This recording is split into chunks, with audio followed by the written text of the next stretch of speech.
예언이가 찬양인도하면서 하나님하고 무슨 대화하느냐고 이렇게 물어보더라고요. 무슨 이야기 나누냐고.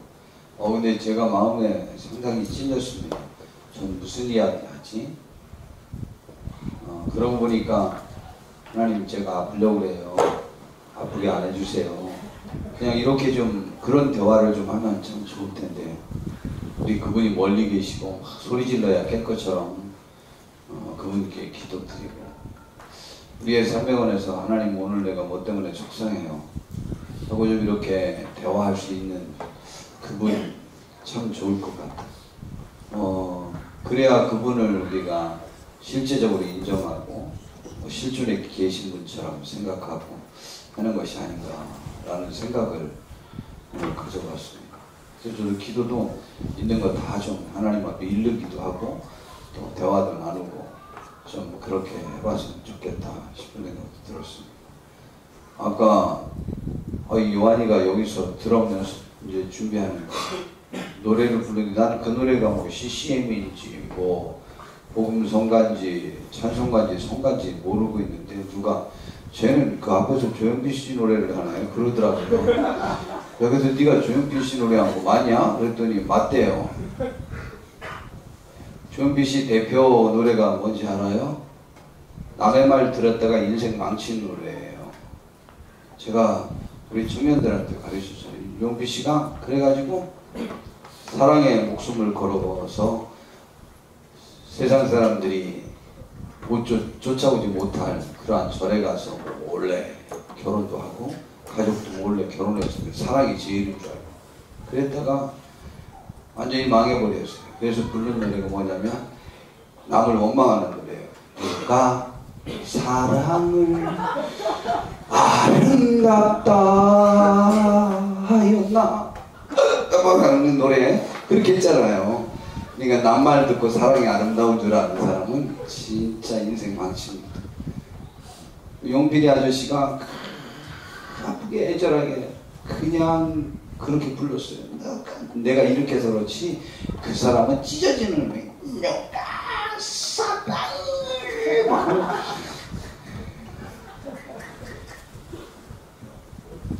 또 다른 노래 뭐 하냐고 또 요한이가 물어보길래 창밖의 여자는 몰라? 그랬더니 모르는 이런 노래 있잖아요. 창밖을 보라 창밖을 여자가 보인다 하는 노래 있었잖아요. 계속 가다가 다르다고 누가 그러는데 하여튼 뭐 그런 노래 있어요. 창밖의 여자 있었죠. 양문선 선거님. 모르겠습니다. 별거 다 몰라. 아니 여기 강현주 집사님은 창밖의 여자 안다네요. 네. 창밖의 여자라는 곡이 있다는 건 알아요. 근데 노래를 어떻게 하는 건지 잘 모르겠고 그래서 창밖을 보라 그건 줄 알았더니 아닌 거라고 그러더라고요.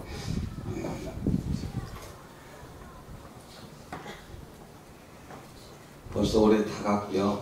금요기도회가 오늘이 마지막 주일입니다.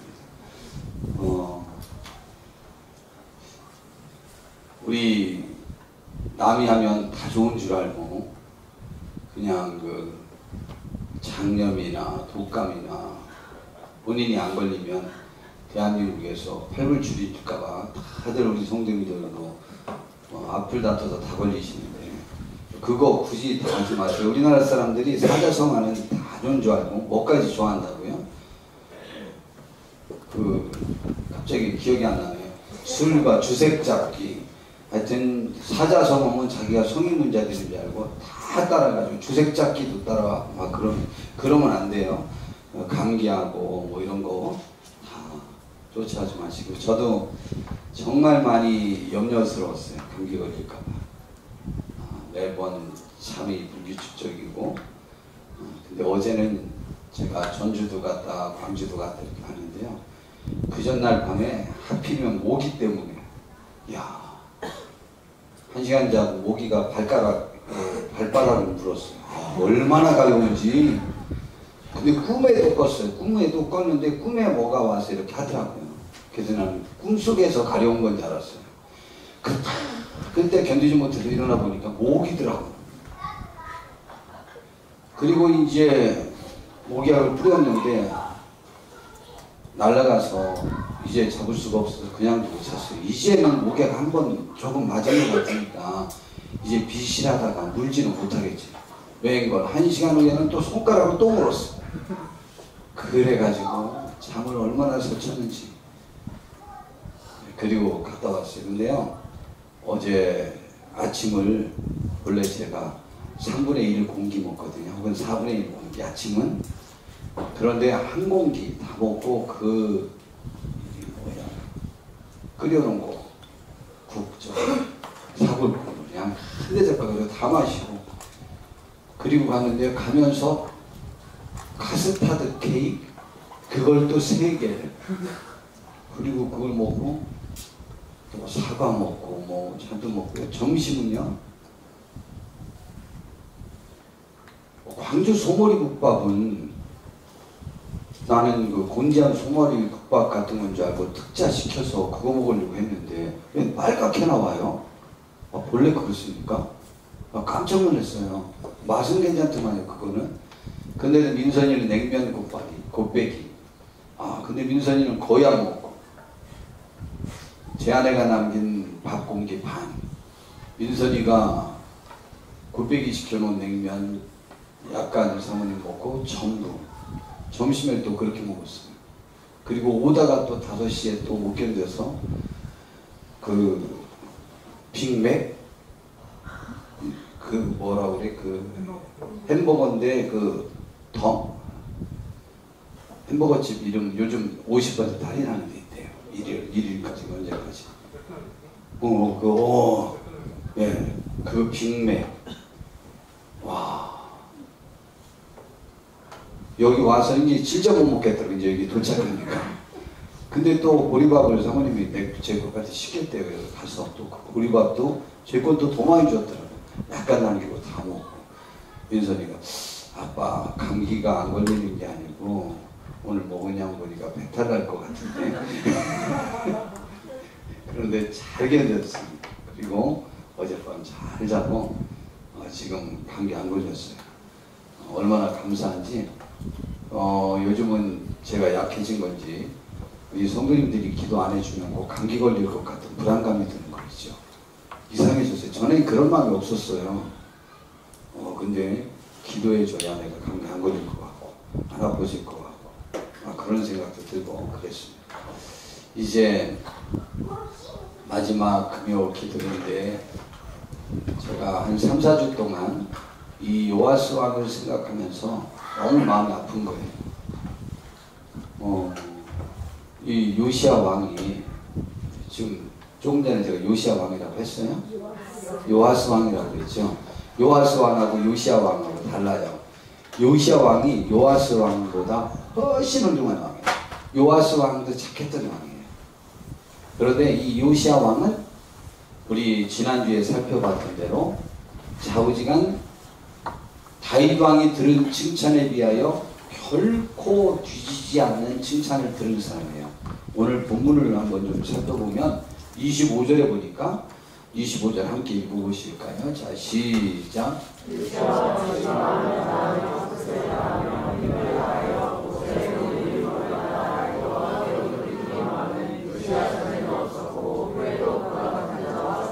예, 후에는 뭐 이걸 이 성경을 누가 기록했는지 잘 모르겠지만 요시야 왕 시절에 만약 이것을 기록했다면 후에는 자세히는 모르겠지만 좌우지간 조금 후에 기록을 했을 가능성이 많죠.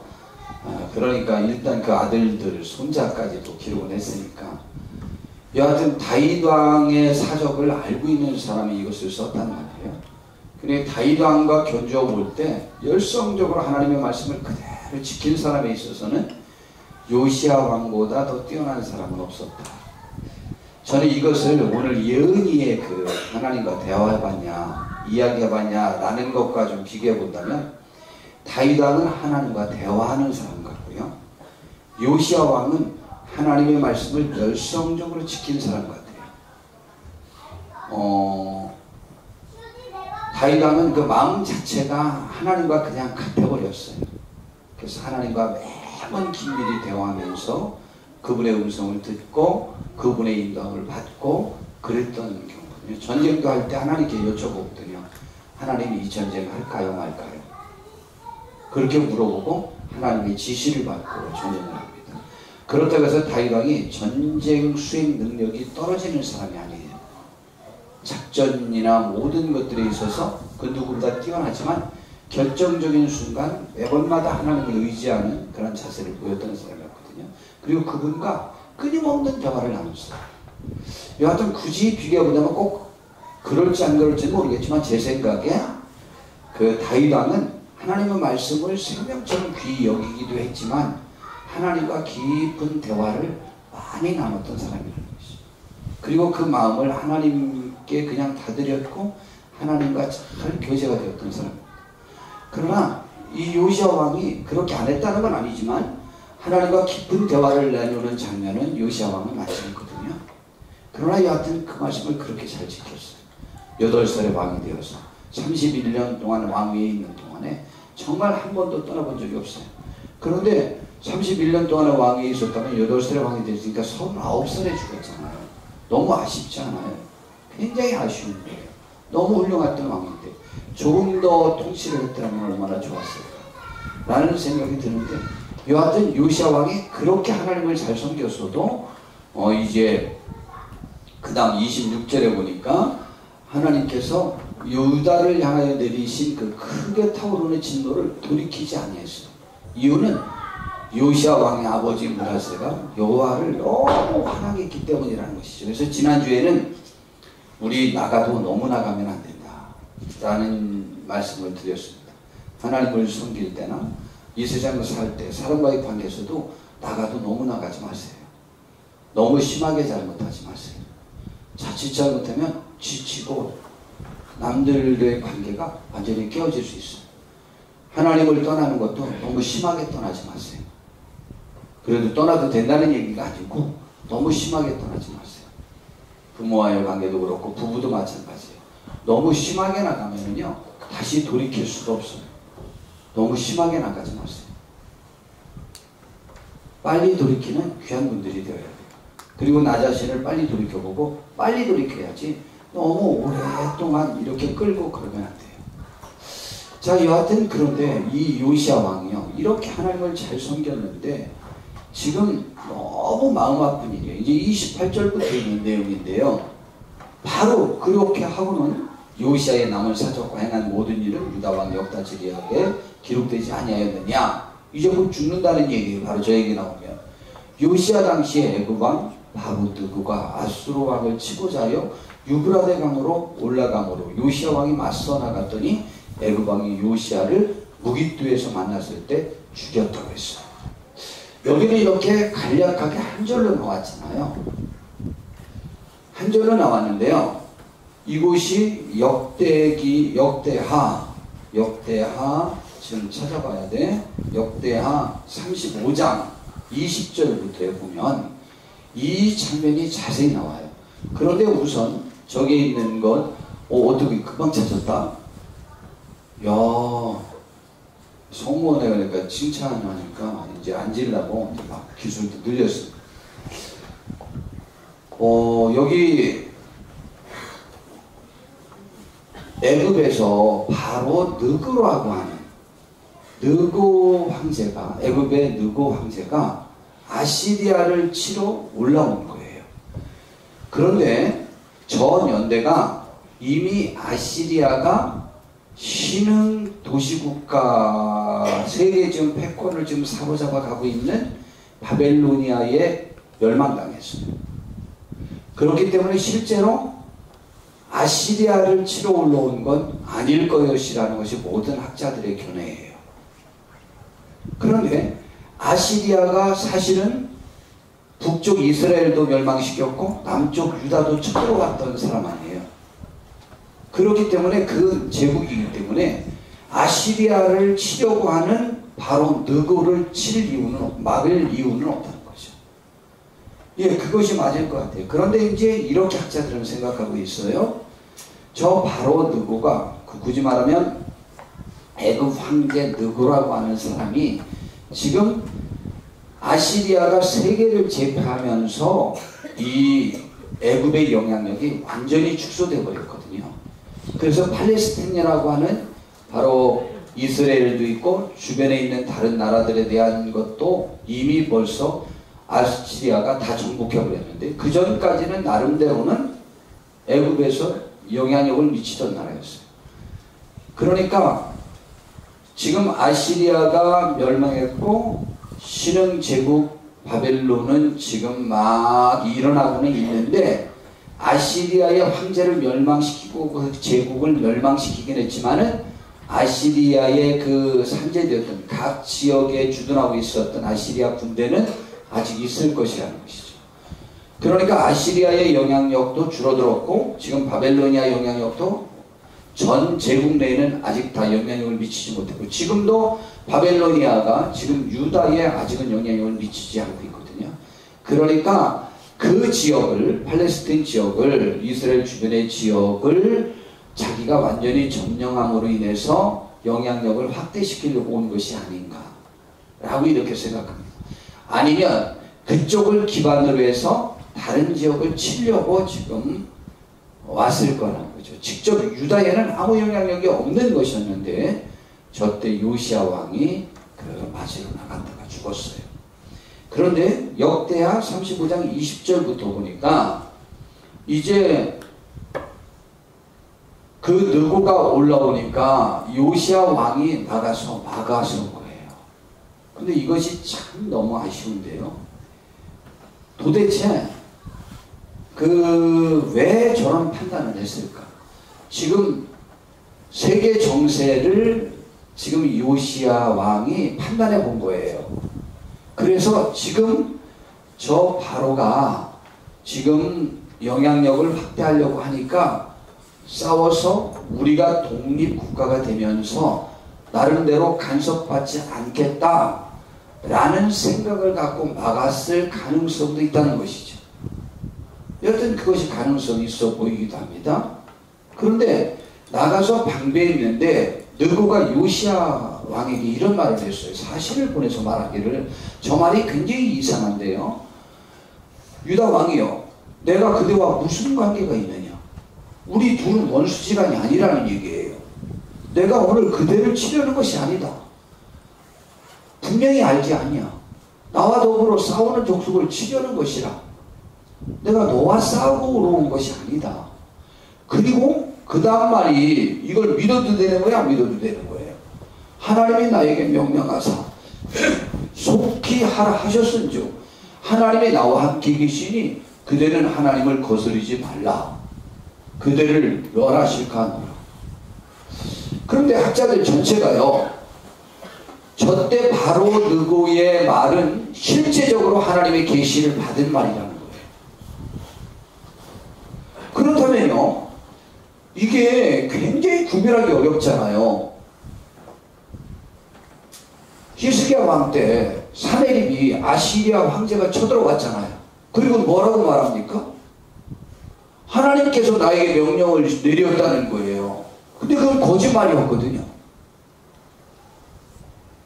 근데 저것은요, 참 구별하기 어렵죠. 굉장히 구별하기 어려워요.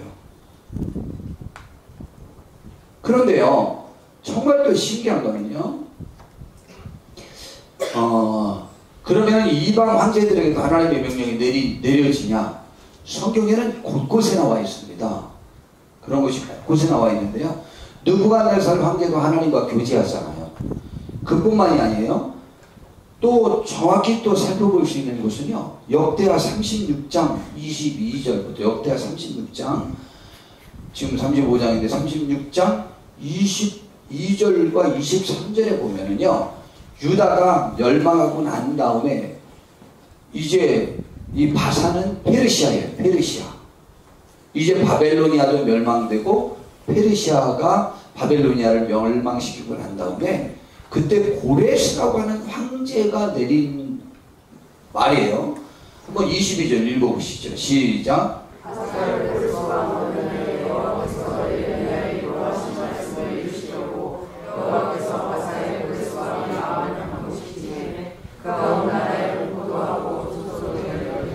직접 계시를 23절까지 읽어보세요. 읽어봅시다. 시작.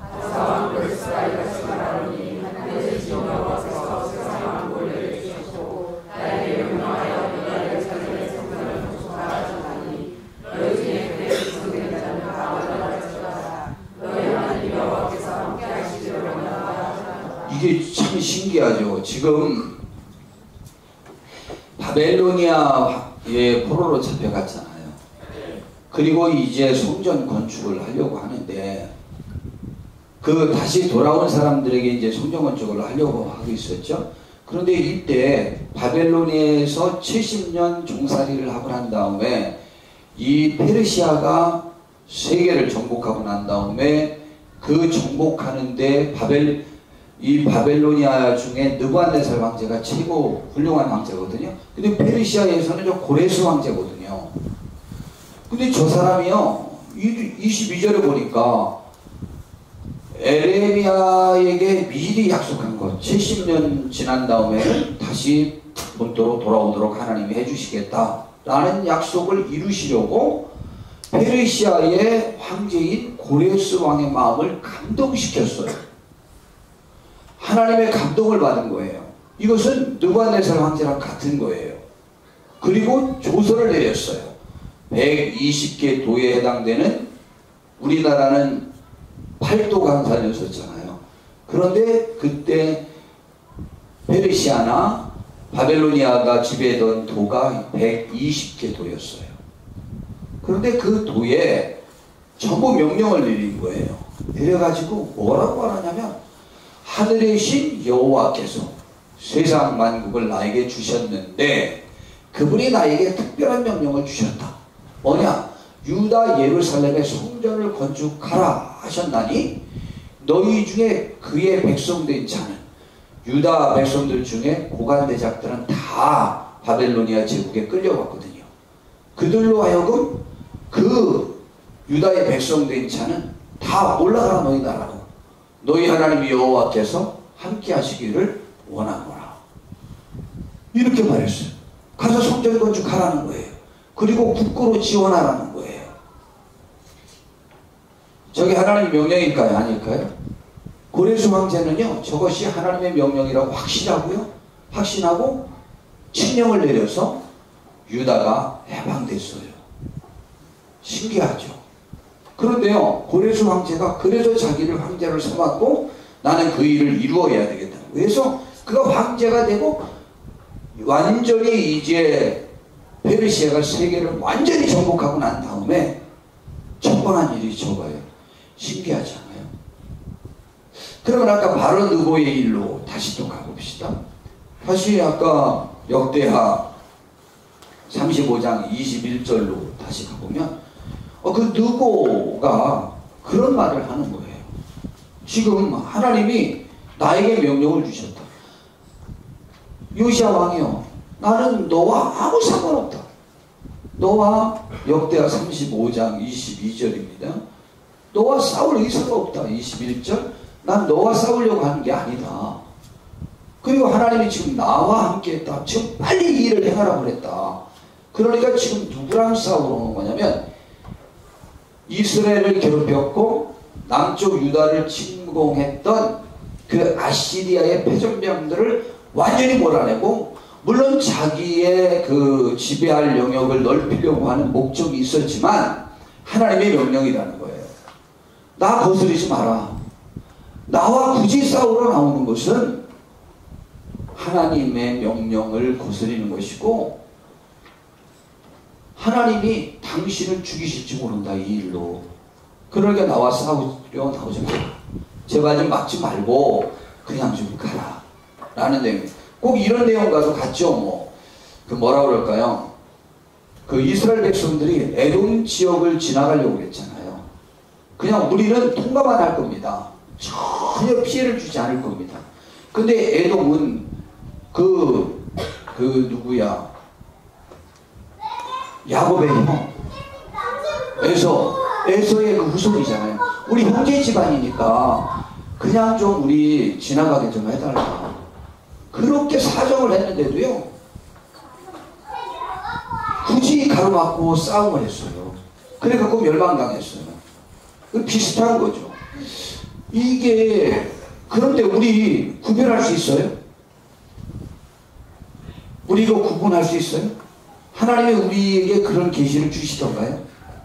주실 때 있어요. 간혹은 있어요. 그런데 여러분 들어보셨어요? 그런 계시 받아봤어요?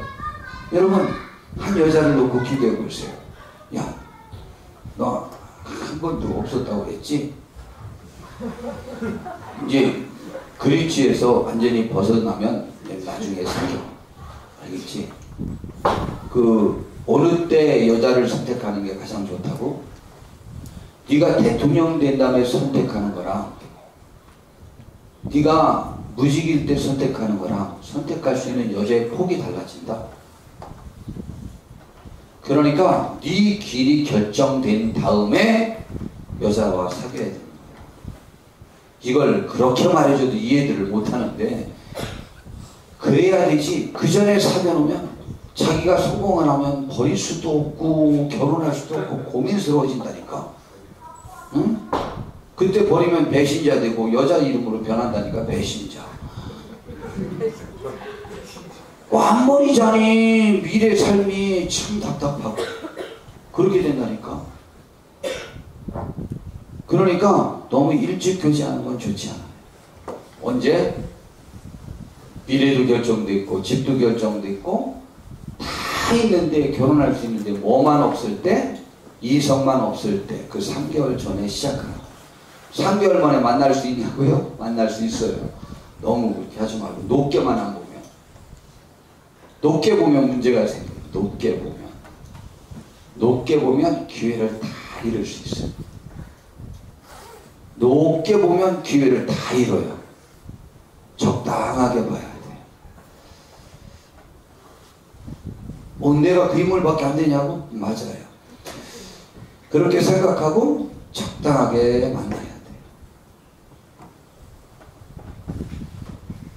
자, 그런데요, 사람의 가치에 따라 좀 다르긴 하지만, 그런데 이게요, 하나님 저 여자입니까? 아닙니까? 하나님이 가르쳐 주시면 좋은데 말씀을 안 해주신다. 말씀을 안 해주시네. 저에게도 말씀을 안 해주셨어요. 말씀을 안 해주셔서도 알 수 있어요. 실제로 알 수 있어요. 저 알 수 있었어요. 제가 다른 여자와 오랫동안 사귀었다고 했잖아요. 초지일관 무슨 생각이 있었다고요? 이 여자와는 결혼을 안 하게 될지 모른다. 사모님은 중학교 1학년 때 만났는데 중학교 2학년 때부터 결혼할 때까지 계속 무슨 생각이 있었다고요?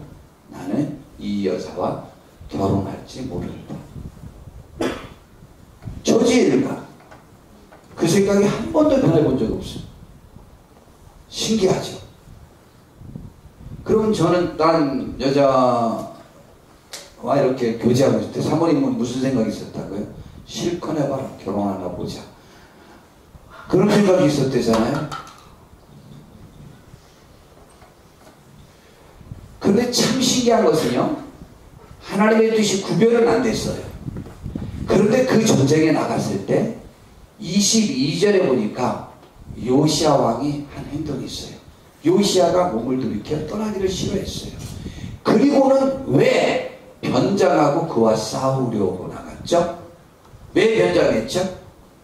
왕복을 입고 나가지 않고 왕의 갑옷을 입고 나가지 않고 일반 신하, 일반 병졸인 것처럼 변장하고 싸움을 하러 나갔어요. 신기하죠? 그러면은 저 요시야 왕이 판단이 지금 흐려진 거거든요. 흐려지고 그 싸움에 나갔는데 나가면서도 마음에는 무슨 생각이 있었다는 거예요? 이 전쟁에서 잘못될 것 같다 라는 불안감이 실제 있었다는 거죠. 그죠? 그랬으니까 변장하고 나갔죠. 변장하고 나갔는데 하나님의 입에서 나온 누구의 말을 듣지 아니하고 무기도 골짜기에서 싸웠는데 활 쏘는 자가 요시야 왕을 쐈어요. 왕이 그의 신하들에게 이르되 내가 중상을 입었으니 나를 도와 나가게 하라.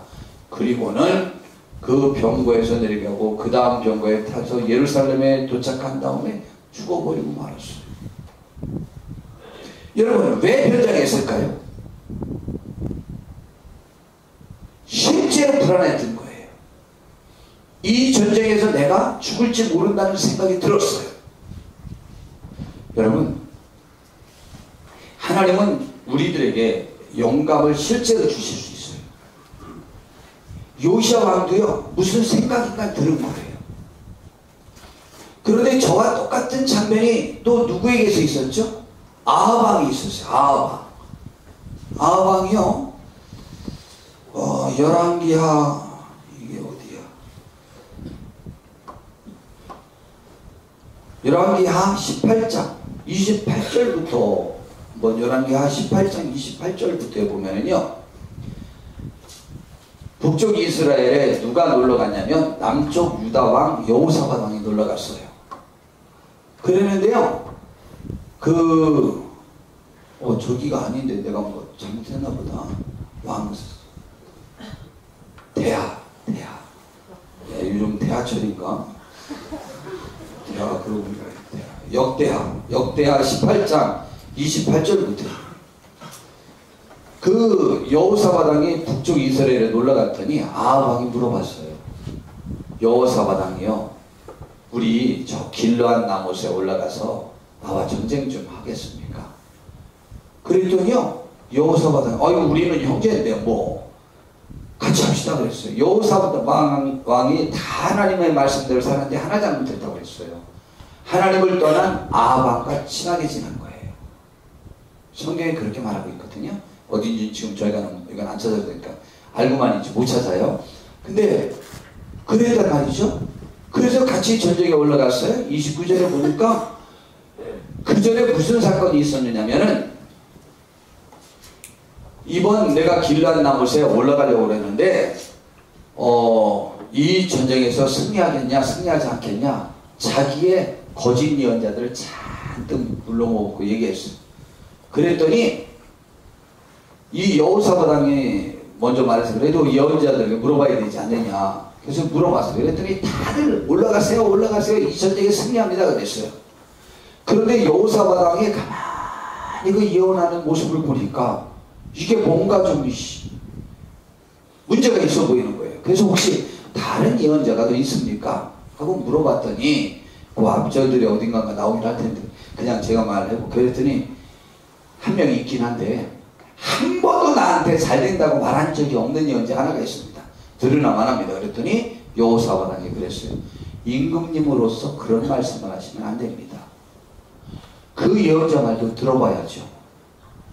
그랬더니 야합 왕이 그럼 데려가 봐라. 그래서 미가야 선지자가 이제 예언자가 불려왔어요. 야 이렇게 했는데 다른 예언자들이 다 이번에 길르앗 나못에 가면 내가 승리한다더라. 넌 어떻게 생각하냐? 그랬더니 올라가세요. 승리한답니다. 그랬더니 아합 왕이 말했어요. 미가야야 내가 어떻게 말해야 너 진짜 말할래? 하고 야단쳤어요. 진짜 말할까요? 말해. 그랬더니 그래요. 제가 환상을 봤어요. 천국에서 회의가 열렸는데 누가 저 아합 왕을 깨워서 길르앗 나못으로 이끌어서 거기에서 죽이려고 하겠느냐 라고 물어봤습니다. 그래서 그들이 말하기를 내가 거짓 예언하는 도록 그 거짓 선지자들의 입에 있겠습니다. 그래서 그들의 선지자들의 말로 그들을 깨어내어서 결국은 거기 나가서 죽도록 만들겠습니다. 라는 환상을 내가 봤습니다. 이번 전쟁터에 나가시면 죽습니다. 그랬더니 저것 보라고 저놈은 한 번도 나한테 잘 된다고 말한 적이 없지 않느냐고 그랬단 말이죠. 그랬더니 시드기야라고 하는 다른 예언자는 막 그냥 숯불 갖고 오면서 이렇게 임금님께서 저걸 물리친다고 했다고. 그렇게 되면 나도 죽겠거니와 그렇게는 안 될 겁니다. 그렇게 얘기했어요. 그랬더니 저놈이 내가 돌아올 때까지 감옥에 가두더라. 내가 돌아와서 내가 저놈을 죽여버리겠다 그랬어요. 그런 일이 있기를 제가 원하긴 하지만은 그러나 그런 일은 없을 겁니다. 하나님은 그렇게 말씀 안 하셨습니다. 그랬는데 신기하게 왜 아합 왕이 전쟁터에 나갈 때 이제 그게 28절인가요? 29절에 보니까 자기는 변장하고 나갈 테니까 여호사밧 왕이요, 당신은 임금의 그 복으로 그냥 나가세요. 그렇게 말한 거예요. 신기하죠? 저 아합 왕은요, 마음이 지금 우리말로는 킥인 거죠. 그죠? 뭔가 불안한 거죠. 마음이 걸린 거예요. 그 예언을 듣고는. 그리고는 여호사밧 왕은 왕복을 입고 나갔고 이 아합 왕은 변장하고 나갔어요. 그런데요, 그 아람 왕이 뭐라고 명령했냐면요, 다른 군인들하고는 싸우지 마라. 아합만 찾아서 죽여라 라고 말했어요. 예, 그래가지고 아합을 찾으러 왔는데 왕복을 입은 사람이 있으니까 달려들은 거예요. 근데 그냥 소리 지르고 도망가는 꼴이 아합 왕 같아 보이지 않는 거예요. 아, 그랬더니 하나님이 그를 도와주셔서 이게 아니네, 이건 아합 왕이 아니야, 이거 쫓지 마, 그랬단 말이죠. 그랬는데 한 사람이, 한 병사가 무심코 화를 당겼어요. 그게 누구에 맞췄어요? 속에 갑옷을 입고 겉에는 일반 병사의 옷을 입고 있었던 그 사람의 그 갑옷 솔기로 그게 하필이면 이렇게 된 그 속으로 화살이 해서 가슴에 맞아서 결국 죽고 말았습니다. 그럼 아합 왕도 미가야 선지자의 말을 들었을 때에 마음에 걸린 거죠. 하나님이 나를 죽이실지도 모르겠구나 라는 생각이 들었는데 무시하고 나갔지만 그 예언을 무시할 수 없었어요. 여러분, 제가 보니까요, 그냥 죽을 사람은 그냥 이런 표현이 있죠. 쟤 죽으려고 환장했나봐 라는 말 하잖아요. 남들 어떤 사람들이 어떤 일을 당했을 때 나중에 하는 말이, 그 사람 그렇게 될 것처럼 그쪽으로 완전히 홀린 사람처럼 했어 라는 말도 들어갔죠. 제가 보니까요, 죽으려고 환장했어 라는 표현이요, 저는요 실감되는 사건들을 제법 많이 경험해봤어요. 사람이 그냥 거기에 홀려서 거기에 사로잡혔어. 자기 망칠 것 뻔한 건데 그냥 그 길로 가요. 여러분, 이 아합 왕도 그랬는데 참으로 안타까운 것은 이제 다시 이제 본문으로 들어와 보면 그 역대하 35장 22절로 이제 다시 또 들어와 보면 이 요시야 왕도요 변장하고 나갔어요. 그럼 마음에 걸린 거죠. 여러분, 마음에 걸릴 때는요, 하나님의 계시일 때도 제법 많아요. 그때는 기도하세요. 정말 기도하셔야 돼요. 물론 이제 방언하는 사람들이 그런 계시를 자주 받는 우리 그 예화를 많이 들었죠. 버스를 탔는데 갑자기 막 이제 방언 막 받아가지고 그냥 아무 데나 앉으면 주책 없이 막 기도할 때 막 방언으로 쭈쭈쭈쭈 따따따따 하는데 하나님이 내려가고 그랬다고 내려가지고 결국 그렇게 야단 맞고 내리다가 이랬는데 나중에 보니까 저기 가서 불러서 전부 죽는 뭐 그런 사건들. 열심히 갑자기 이 길을 지나가는데 너무너무 기도하고 싶어서 공중화장실에 가서 그냥 막 쭈쭈쭈쭈 막 기도하고 있었는데 그때 자기 아들이 죽음의 위기에서 벗어나게 된다든가 뭐 이런 것들, 그 예화들이 굉장히 많이 있지 않습니까? 여러분, 하나님과 우리 대화를 해야 그분이 주는 신호라고 할까요? 그분이 주고자 하는 계시들을 우리는 깨달을 수 있어요. 그러므로 우리는 쉬지 않고 기도하는 축복이 있기를 바랍니다. 근데 저 요시야 왕이요, 지금 전장하고 나간 거 보니까 뭔가는 걸렸어요. 지금 마음에 걸린 거예요. 이 부분을 다른 학자들이 이렇게 해석하더라고요. 근데 그것이 제 마음에 닿았어요. 하나님의 뜻에 이성적으로 예민하지 않고 감정이 앞섰다는 거예요. 감정이. 정세 판단도 잘못하고 지금 애굽에 지배당하고 싶지 않은 그 감정이 너무 앞서서 결국은 사태를 그르쳤다는 거예요. 예, 그러나 긴 안목으로 볼 때 지난주에도 제가 말씀드렸지만은 왜 이런 일이 있었을까? 라고 할 때 지금 하나님께서 이 요시야 왕을 위로하고자 하는 하나님의 뜻도 있었던 건 분명하죠. 그건 분명합니다. 여러분 눈으로 여러분의 자녀들이 죽는 것, 포로로 잡혀가는 것, 여러분의 가정이 무너지는 것, 모든 것들이 다 쓰러지는 것을 여러분의 눈으로 보는 것이 그나마 더 좋습니까? 아니면 안 보고 그 전에 죽는 것이 더 행복입니까? 하나님은요, 요시야 왕을 위로하고 그를 사랑했기 때문에 이미 그 전에 예언을 했어요. 열왕기하 18장 우리를 보면 열왕기하 18장 28절부터에 보면 열왕기하 18장이 아니지 22장 오늘 우리 23장 봤죠? 22장 앞전에 그 22장 14절부터에 보면 요시야 왕이 그렇게 하나님을 잘 섬겼어요. 섬기다가 성경을 찾았잖아요. 성경을 보수하다가 성경을 찾았는데 거기에 나와 있는 성경 말씀에 보니까 지금 이제 자기 나라는 멸망하고 말아요. 이렇게 잘못했는데. 그래서 너무 마음이 아파서 여자 예언자 훌다에게 사람을 보내서 하나님의 말씀을 좀 들려달라고 했어요. 그랬더니 15절부터 보니까 훌다가 그들에게 말했습니다. 너희에게 너희를 보낸 그 요시야 왕에게 가서 말하라. 여호와의 말씀이 내가 이곳과 이곳 주민에게 재앙을 내리되 곧 유다 왕이 읽은 책의 모든 말대로 반드시 할 거다. 그런데 이는 내 백성이 나를 버리고 다른 신에게 분양하며 그들의 손의 모든 행위로 나를 경노하게 하였습니다. 그러므로 내가 이곳을 향하여 내린 진노가 꺼지지 아니하리라. 그런데 18절 너희를 보내 여호와께 묻게 한 유다 왕에게는 너희가 이렇게 말하라.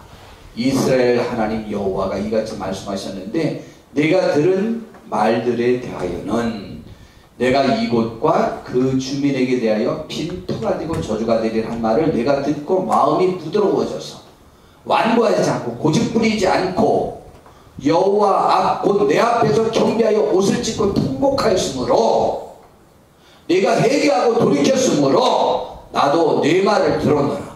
여호와가 말하는데 그러므로 보라 내가 너로 조상들에게 돌아가서 평안히 묘실로 들어가게 하리니 너는 굳이 말하면 그 꼴을 보지 않게 해주겠다. 내가 내 말씀대로 내 말대로 돌이켰으니까 그 모습을 보지 않고 그 슬픔을 보지 않고 평안히 너희 조상에게로 돌아가게 하리라. 내가 이곳에 내리는 모든 재앙을 내 눈이 보지 못하리라 라고 말했어요. 그러면은 지금 요시야 왕이 지금 어떻거나 정세를 판단하지 못했고 또 하나님의 뜻도 구별하지 못했고 그래서 나가서 감정적으로 나갔다가 그곳에서 죽었지만 죽은 것은 궁극적으로는 요시야 왕을 하나님이 위로하기 위한 방편이기도 했다는 거죠. 맞는 것이죠. 우리 모세가 왜 가나안 땅에 들어가지 못했을까? 라고 했을 때 학자들은 뭐라고 해석하는지 알아요? 성경은 물론 백성들의 죄의 뿌리가 모세에게도 미쳐 모세가 화를 내므로 인해서 못 들어갔다 라고 이렇게 말도 하고 있지만 많은 학자들은 생각하기를 모세가 너무 수고했기 때문에 더 피비린내 나는 전쟁을 이제부터는 해야 되는데 그것을 너무 수고한 모세에게 하나님이 다시 맡기기를 원하지 않으셨다는 거예요. 그래서 더 젊은 싸움에 능한 장수인 여호수아 장군에게 후계자를 맡기게 하고 아직 눈도 흐려지지도 않고 기력도 쇠해지지 않은 120살의 모세가 하나님께 부름받은 거죠. 모세를 위로하기 위한 차원이었다고 생각하는 사람들이 거의 대부분이에요. 그렇기는 하지만 우리 이곳에서 요시야 왕에게서 배울 것이 하나 있다는 것이죠. 뭘 깨달아야 되느냐? 우리가 어떠한 경우에라도 감정에 치우치지 말아보자 라는 거예요. 우리는 감정에 치우치지 않는 삶을 살아볼 수 있도록 합시다. 저도요 감정에 자꾸 치우쳐요. 옳고 그름의 이유를 들지만 감정에 치우쳐요. 그러지 않도록 우리 한번 노력해 보고요. 또 이곳에서 우리가 인생 중에서 깨달을 수 있는 것들이 또 있어요. 저는 이 장면 보면서 너무 안타까워요. 저는요 요시야 왕을 생각하면 여하튼 고등학교 때도 요시야 왕이 안타까웠어요. 그때도 아 요시야 왕 그렇게 훌륭한 왕이 있었지. 근데 왜 꿈을 이루지 못했을까? 라는 생각으로 항상 고등학교 때부터도 정말 요시야 왕 안타깝다 안타깝다 그런 마음이 들었는데 이번도 안타까워. 이번은 굉장히 마음이 아프고 그냥 아 요시야 왕 오 주여 요시야 왕 막 그런 탄식이 저에게 나올 만큼 안타깝지 않아요? 자 그런데 우리는 우리 앞길을 모릅니다. 그렇기 때문에요 우리는 겸손히 하나님의 선한 인도하심을 구하는 일을 매번 하셔야 됩니다. 전도서 7장 16절 18절에 보면은 우리들의 삶의 원칙 중에 꼭 그 중용지덕이라는 말을 우리 한번 들어보셨죠? 중용 한쪽으로 치우치지 않는 삶의 자세. 뭐 이게 누가 중용을 제일 많이 강조했죠? 나 자꾸 또 까먹었네. 아주 굉장히 인생 삶의 중요한 부분이에요. 이 중용이. 그런데 솔로몬 왕이 그가 전도서에서 이런 말을 가르쳤어요. 지나치게 악인이 되지도 말며 지나치게 우매한 자도 되지 말라. 어찌하여 기한전에 죽으려고 하느냐. 그런데 그 다음 말은요. 또 너는 이것도 잡으며 저것에서도 내 손을 놓지 아니하는 것이 좋으니. 저는요 저 말을 사업에 적용해야 될 것 같아요. 그 부자가 되는 사람과 부자가 되지 않는 사람들과의 투자 방법이 차이가 있다네요. 부자가 안 되는 사람들은요 잘 될 것을 구별해서 그곳에 전 재산을 투자한다. 자기가 판단한 수익을 낼 수 있는 것에 전 재산을 투자한대요. 그래갖고 쫄딱 망한대요. 근데 부자들은요 분산 투자한다네. 그래서 이쪽이 망하면 저쪽 곳으로 다시 일어설 수 있다네요. 와. 근데 제 아내가 무엇을 이렇게 할 때하고 제가 할 때 차이가 나더라고요. 제 아내는 시범삼 한두 개 먼저 해보고 저는 그게 좋아 보이면 그 신물을 한 번에 제 방법대로 쫙 해서 그해 겨울에 싹 죽여요. 그러면 잘 될 것 같아. 해가지고 싹 죽여요. 저 말씀을 다시 보고 또 부자와 가난한 사람의 특질, 부자가 되는 방법 그 특질 그거 보고 또 그 다음에 이제 몇 가지 저 말씀을 몇 가지를 보면서 그 다음부터는 반반 나눠서 합니다. 오 그래야 되더만. 예 반반 나눠서 하십시오. 한 번에 다 투자하지 마십시오. 다 투자해서 딸 거는 하나밖에 없더라고요. 제가 보니까 제가 맹인, 검객, 자토이치 잘 말했나요? 말했나요? 예. 그 맹인이 이게 도박하는 거 이렇게 건드려서 일본 사람들 이렇게 하는 거 그거를 귀를 다 듣는 거예요. 그 사람은 100% 걸어도 돼요. 근데 우리는 눈 뜨고 있으니까 절대 100% 걸으면 안 돼요. 아니면 100% 걸리면 눈을 확 이렇게 해가지고 이제 이렇게 다니든가 그러고 난 다음에 듣든가. 그래도 우리 지금 하면 너무 늦어요. 좀 일찍부터 앞을 못 봐야 돼요. 자 그런데요 그 왜 맹인이 됐냐 그랬더니 나중에 눈을 뜨더라고요.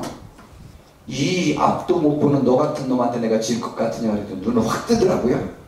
네가 눈을 떴어? 그럼. 근데 왜 눈 감고 다녔어? 그래야 더 판단이 좋더라. 그래서 내가 눈을 감았다. 그러더라고요. 잘하네. 나만 받는 줄 알았어.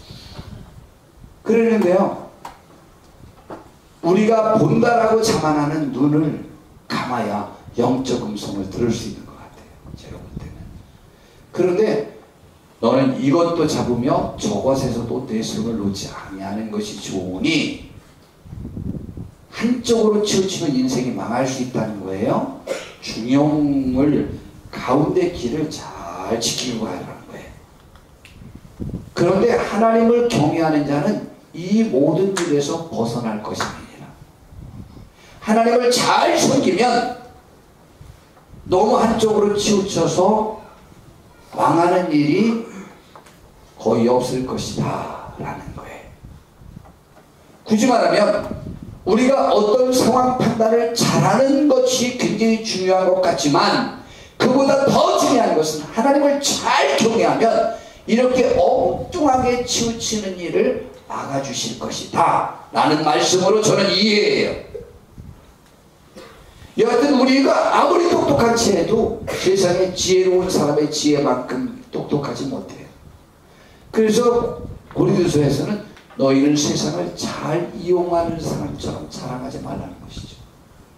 예, 우리는 세상에 대해서 능숙한 사람이 그 지혜로워서 꾀를 잘 내서 손해보지 않게 이득을 잘 보는 것, 선착순으로 잘 서는 것, 그것이 우리 할 일이 아니고 하나님의 말씀, 지금 이때 슬픔이나 기쁨이나 우리가 장사가 잘 되는 것이나 안 되는 것이나 그런 것과 아무 상관없이 그곳에 내가 사로잡히지 않고 주님을 잘 섬기는 것이 지금 이 순간에 우리가 매번마다 판단해야 될 일이라고 성경은 가르치고 있잖아요. 그러니까 우리는 하나님을 잘 경외하면 우리는 한쪽으로 치우치지 않도록 도울 수 있다. 하나님이 도와주실 수 있다 라는 말씀. 좋은 말씀 아니에요? 우리가 너무 지혜로울 필요 없어요. 목사인 제가 너무 지혜로울 필요 없어요. 예. 지혜롭게 모든 세상 살이를 잘 안다고 해서 목회를 잘하는 것도 아니고 그렇다고 해서 또 복 있는 것도 아니에요. 굳이 이 교회와 비교할 필요는 없지만 여기 전에 계셨던 분이 곳곳에 부동산이 있었고 많이 이득을 봤어요. 이거 1억에 사가지고 우리에게 3억 7천원에 파신 거예요. 성도는 10분이 안 되지만 돈은 많이 벌었어요. 그런데요, 다른 목덕방 주인들이 똑같은 말인데 목회자는 그것이 더 잘하는 것은 아니라는 거예요. 저에게 단호하게 말씀하셔요. 다른 분들이 다 얘기했어요. 굳이 목회자인 제가 그 부분에 능숙할 필요는 없는 것 같아요. 그리고 부동산 흥정법에 관해서 또 아는 목사님이 저에게 가르쳐 주셨어요. 그렇게 해야 살 수 있다는 거예요. 그러나 목사님이 그걸 할 수 없습니다. 그리고 목사님이 왜 그걸 잘하시려고 합니까? 목사님이 더 부럽고 더 잘하는 겁니다.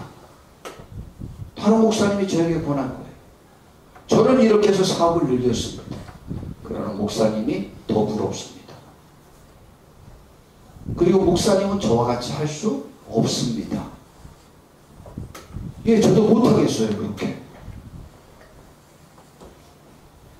성도 여러분, 우리가 이 세상에서 정말 많은 것이 있는데 그 중에 뭘 꽉 잡는 게 좋냐? 여기에 이것도 함부로 포기하지 말고 저것도 함부로 꽉 다움켜지지 말라는 얘기 아니에요? 그러나 그 모든 것에서 벗어날 수 있는 길은 하나님을 잘 경외하는 길이다. 하나님을 의지하십시다. 그것이 삶의 원칙이에요. 우리는 하나님을 더 의지하고 나의 무매함을 고백하고 그냥 나를 좀 인도해 주세요. 저는 매번 가서 당합니다. 저만 했다 하면 나섰다면 안 됩니다. 그러니 하나님 내 삶을 인도해 주세요. 그렇게 보시길 바랍니다. 세상의 요리를 잘하는 것이 우리의 할 일이 아니래요. 우리는 지금 기쁘거나 슬프거나 장사가 잘 되거나 안 되거나 그와 아무 상관없이 지금 주님의 일에 관심을 가지라 라는 것이 없지 않습니까? 그러므로 우리 그렇게 한번 해보십시다.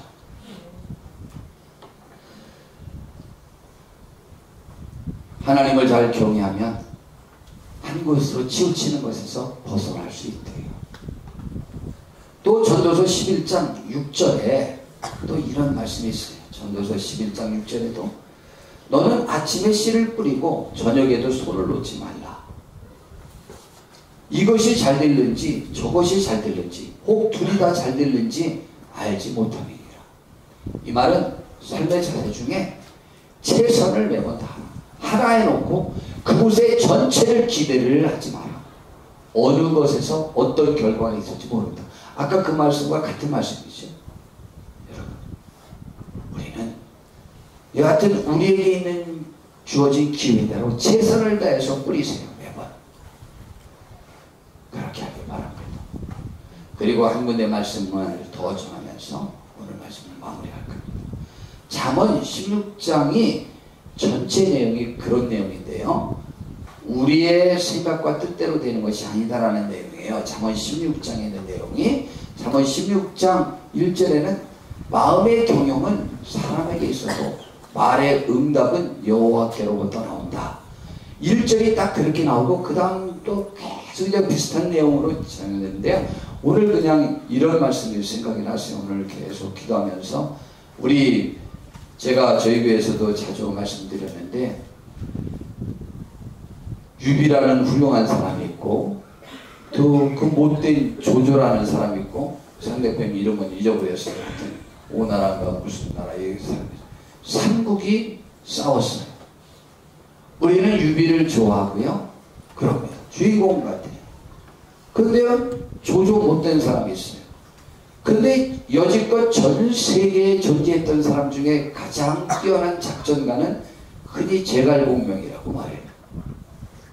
그 제갈공명처럼 똑똑한 사람, 훌륭한 사람이 있었어요. 충성심도 많고 훌륭한 사람이었는데, 그 사람이요, 사마중달이라는 조조의 부하, 이 유비의 그 작전 참모는 제갈공명이고 저쪽 그 조조의 작전 참모는 사마중달이라는 사람. 나중에 조조가 죽고 난 다음에 사마중달이 또 많은 일을 감당하는데요, 이 사람은요 자기의 능력을 아는 거예요. 자기는 어떠한 경우도 제갈공명을 이길 수 없다. 그것 하나만 알고 있는 거예요. 그래서 제갈공명이랑 붙으면 무조건 싸움을 안 해야 우리가 앉을 수 있다.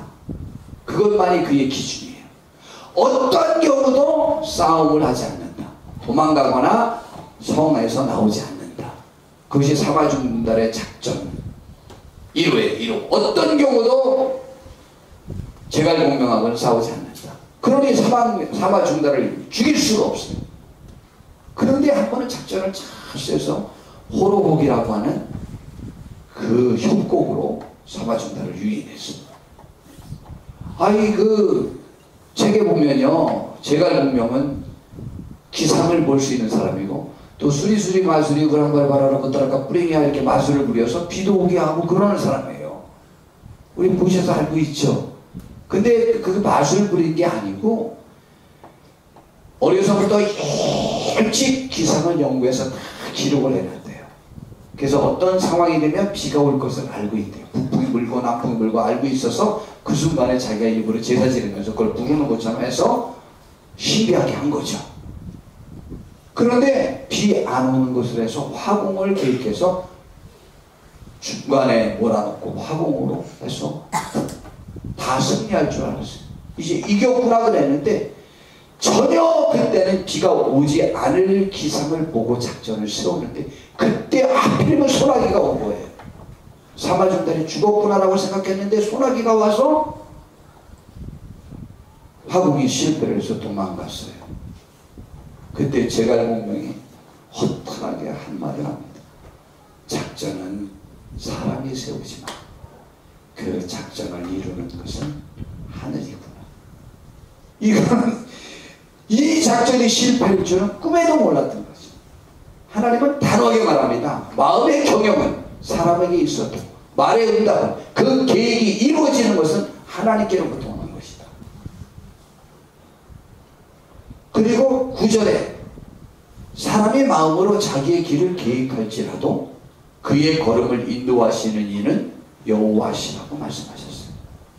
그리고 25절에 보니까 18절을 먼저 25절을 먼저 보자. 어떤 길은 사람이 보기에 바르나 필경은 사방의 길이에요.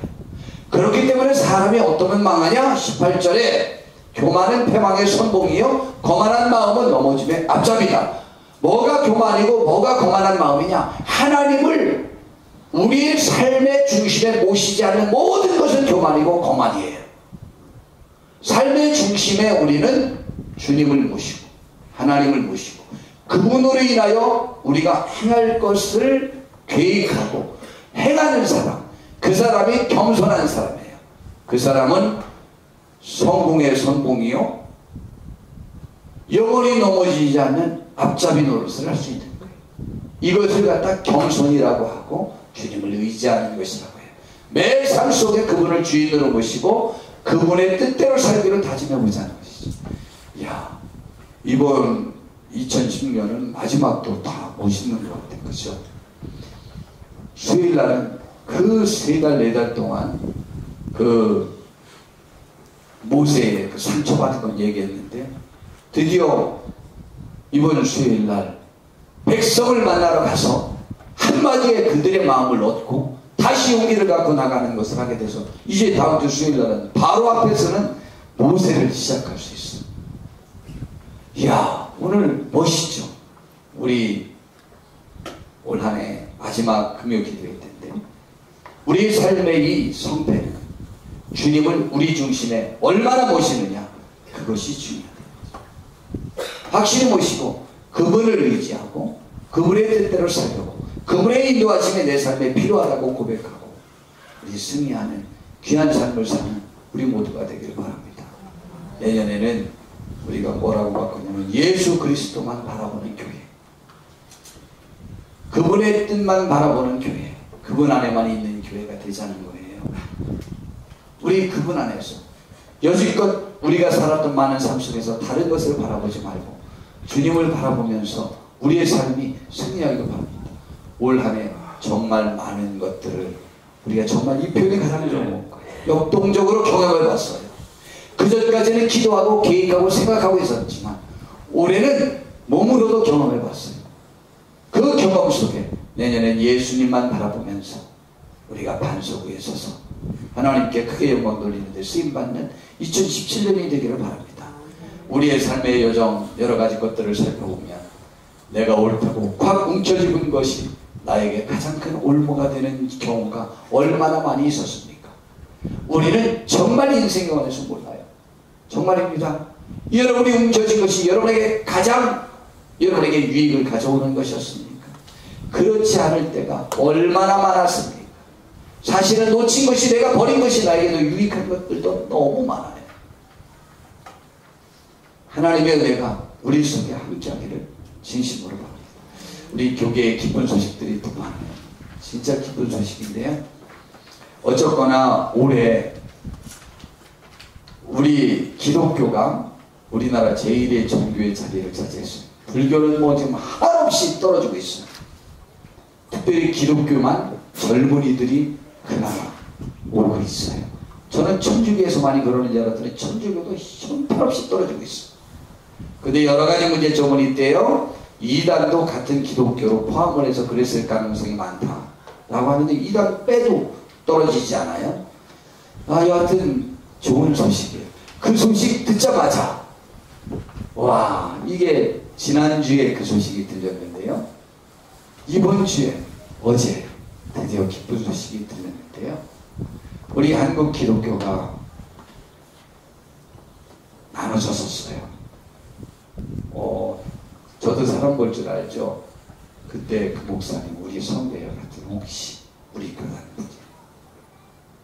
좁은 한국교회에 사고 칠 것 같다 라는 생각이 제가 사실 30여 년 전에 있었어요. 여하튼 그분만의 책임은 아니지만 그분으로 인하여 한국 기독교 총연합회가 나눠지고 한국 교회가 나눠졌어요. 그랬는데요. 큰 한국 이렇게 모임체가 뭐가 있었냐면 한국 기독교 총연합회, 그리고 그분 때문에 5년 전에 나눠진 한국교회연합, 또 그 다음에 진보 진영인 NCCK인가 뭔가 하는 모임이 또 있었어요. 그런데요, 이 세계 교단, 세계 연합체가 이제 하나로 통일이 돼서 한국교회 총연합회, 그래서 저는 한국 기독교 총연합회인데 한교총 세계사를 지내서 합의를 했어요. 이게 얼마나 유익한 일인지 알아요? 이제 국가에서도 교회를 함부로 말하지 못해요. 이제 전에는 다 나눠줘도 다른 의견을 내니까 별로 기울이지 않았어요. 천주교회에 가서 먼저 의견 물어보고 그랬거든요. 이제 그러지 못하게 됐어요. 잘 된 건지 안 된 건지 모르지만 잘 된 거예요. 하나 된 건요. 정말 잘 된 거예요. 감사한 일이에요. 더욱 기도합시다. 우리 교회가 기도해서 이렇게 됐나 봐. 그죠? 더 기도합시다. 정말 잘했어요. 제가요, 너무 기뻐요. 너무 기쁘고요. 한국교회가 더 부흥하고 그 일에 우리 임마누엘께도 크게 쓰임받기를 바라고.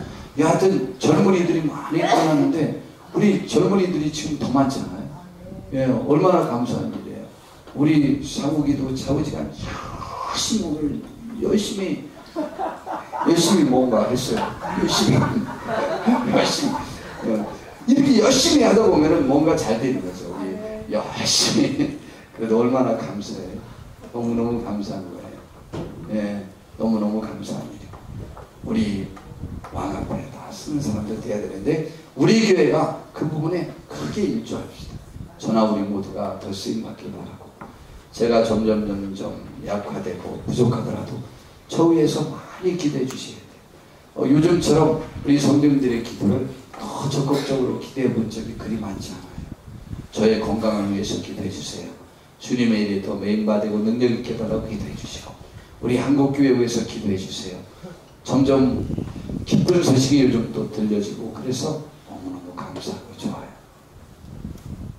내년에 우리 각 부서에서 더욱 승리가 있길 바라고, 우리 성도님들 감기도 많이 걸리고 장염도 많이 걸리고 좌우지간 경제적으로도 어렵고 여러 사람이 어려운 분들이 많아요. 하나님의 위로가 함께하길 바라고, 그럼에도 불구하고 주님을 바라보면서 담대하고 힘내시는 그런 것들 되시기를 진심으로 바랍니다. 기도하겠습니다. 주님, 2016년의 마지막 금요 기도회를 이렇게 아름답고 복되게 하나님 앞에 드릴 수 있게 해주신 것 감사합니다. 주님, 우리의 삶이 우리의 마음대로 되지 않고 우리가 어느 정도 신앙생활을 했다고 해서 모든 것이 다 잘 되어지는 것만은 아닙니다.